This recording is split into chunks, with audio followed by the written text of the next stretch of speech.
एक गांव में टप्पू नाम का लड़का अपनी दादी के साथ रहता था।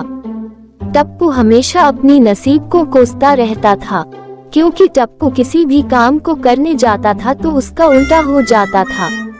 उसकी बदनसीबी के चलते सारे गांव वाले उसे बुड़बक कह के बुलाते थे, इसलिए टप्पू कभी कभार ही घर के बाहर निकलता था।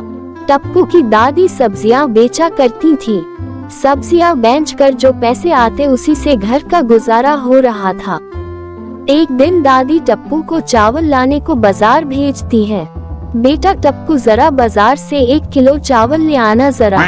टप्पू कहता है, दादी मैं नहीं जाने वाला, गांव के सब लोग मुझे देखते ही चिढ़ाते हैं। दादी मन ही मन सोचती है, टप्पू बेटा मैं तुम्हारी तकलीफ समझती हूँ, पर मैं चाहती हूँ मेरे जीते जी वक्त के साथ तुम भी आगे बढ़ो, नहीं तो ये दुनिया तुम्हारी ही कमजोरी तुम्हें दिखाकर तुम्हें जीने नहीं देंगी।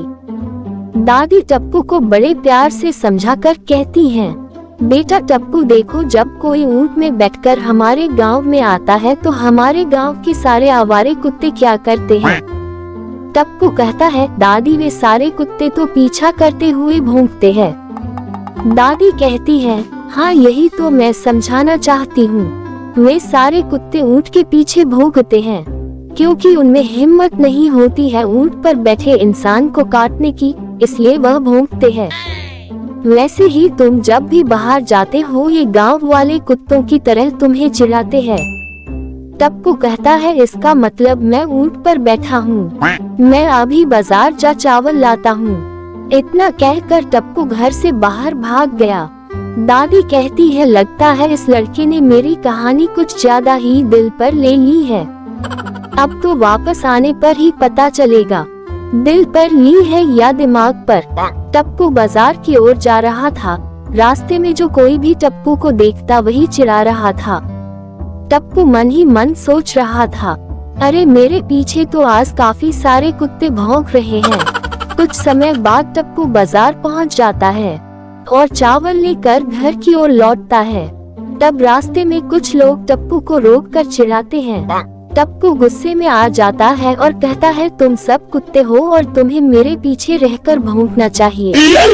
ये सुनकर वह लोग टप्पू को मारते हैं और उसका सारा सामान फेंक देते हैं। टप्पू भागता हुआ घर पहुंचता है। दादी पूछती है, क्या हुआ टप्पू, भागते हुए क्यों आ रहे हो? टप्पू कहता है, मत पूछो दादी, नसीब खराब हो तो ऊंट पर बैठे इंसान को भी कुत्ता काट लेता है, बस उन्हीं कुत्तों से बचकर आ रहा हूँ। हाँ तो दोस्तों, कैसी लगी मेरी कहानी? ऐसे ही मुझसे जुड़ी और भी मजेदार कहानियाँ इस चैनल में आने वाली है, पर उसके लिए वीडियो के नीचे काले रंग के सब्सक्राइब बटन को जोर से दबाना पड़ेगा।